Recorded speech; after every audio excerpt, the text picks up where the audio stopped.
que ça tombe définitivement. Hein, monsieur Toulouse? Allez. Alors, en fait, on va inverser la cérémonie, si vous voulez bien. On va commencer par découvrir complètement la photo, les photos et la fresque. Allez. Voilà. Merci.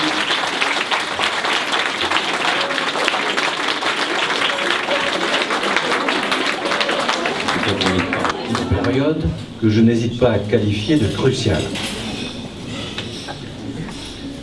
Mais vous allez voir dans mes propos de tout de suite, je vais quand même dresser un tableau plutôt optimiste. Monsieur le Président, Mesdames, Messieurs, est-ce que tout le monde sait bien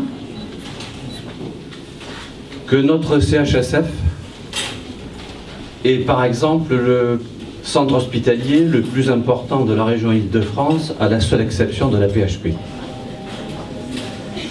Avec, on vient de passer le cap, 300 millions d'euros de budget.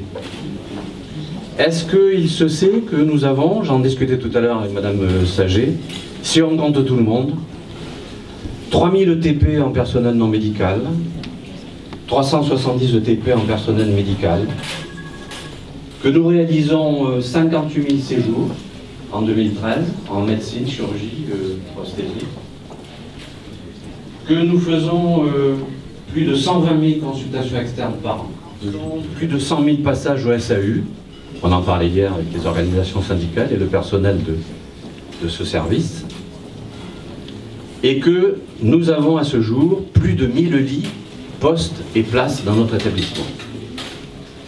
Que nous réalisons, rassurez-vous, je vais bientôt m'arrêter pour les chiffres, 4700 naissances, bientôt 5000, ce qui n'est pas sans poser des problèmes, ce qui nous met vraisemblablement en tout premier rang des maternités de la région Île-de-France.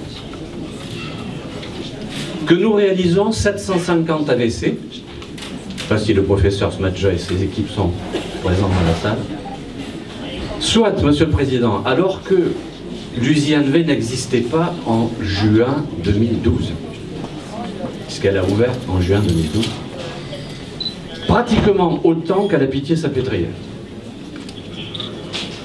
Savons-nous tous que nous avons réalisé en 2013 plus de 17% en valorisation d'activité par rapport à 2012, ce qui nous met vraisemblablement au premier rang des taux de progression en activité de l'ensemble des établissements publics hospitaliers de ce pays.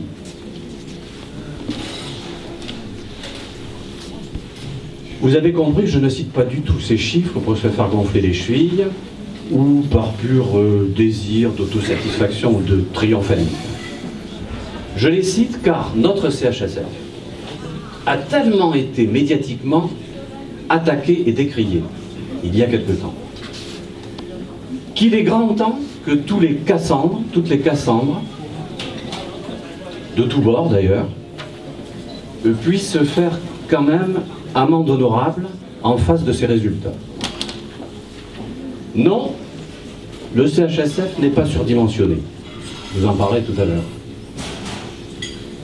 Non, le CHSF n'est pas mal situé. Non, le CHSF n'est pas un gouffre financier, j'y reviendrai. Le CHSF, il est occupé à ce jour en médecine chirurgie obstétrique à 95%.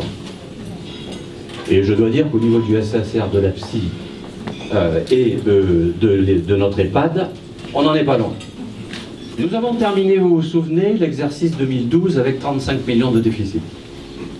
Nous terminons celui-ci de 2013 avec 31 millions de déficit.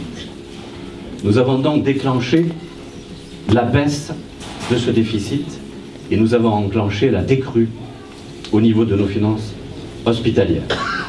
Et 2014 sera une année clé. Cet hôpital, dans sa construction, dans son mode de construction, dans le processus d'unification, a fait l'objet de bien des polémiques, de bien des inquiétudes, chez les personnels, chez les élus, dans la population, chez nos voisins. Je ne dis pas que cette période est éteinte et que les inquiétudes, notamment liées à des objectifs très ambitieux, notamment autour de ce que l'on appelle le retour à l'équilibre financier, vont se faire dans des discussions tranquilles et quasiment de salon. Je m'en doute bien. Voilà. Mais il y a quelque chose qui est irréversible. C'est que cet hôpital n'est pas là que physiquement. Il est, et les résultats le montrent, d'ores et déjà l'hôpital qui ne peut aller qu'en avant. Ce n'est pas la foi du charbonnier, mais il ne peut aller qu'en avant. Et mon modeste rôle de président du conseil de surveillance, c'est de faire en sorte que nous puissions, tous les membres du conseil de surveillance, tous les élus que nous sommes, accompagner ce mouvement en avant. Non pas ce mouvement écrasant les autres, non. Ce mouvement en avant qui fait que par les compétences de ce centre hospitalier, le rôle, j'aime pas trop recours, je préfère leader, le rôle de chef de file d'un réseau public hospitalier en Île-de-France et dans le sud de l'Île-de-France, travaillant avec d'autres réseaux, y compris privés. Et, je vais en dire juste un mot, avec l'ensemble de nos réseaux de ville, de médecine de ville, eh bien, joue effectivement son rôle. C'est la raison pour laquelle je n'en dirai pas plus pour des raisons qui sont les mêmes que celles que vous a indiquées monsieur Jean-Michel Toulouse, le directeur du CHSF. Mais c'est la raison pour laquelle je veux ici redire l'engagement que j'ai pris au moment de mon élection à la présidence du conseil de surveillance. Nous n'avons pas forcément les uns les autres dans les acteurs publics et les acteurs politiques étaient d'accord sur la façon dont cet hôpital s'est construit selon un mode financier de partenariat public-privé qui pose beaucoup plus de problèmes depuis le début qu'il n'en règle. Bien. Et mon engagement, c'est de dire que pour que notre établissement sud-francilien puisse effectivement non seulement enclencher ses faits, mais poursuivre et accélérer son mouvement en avant, il faut lui ôter ce boulet.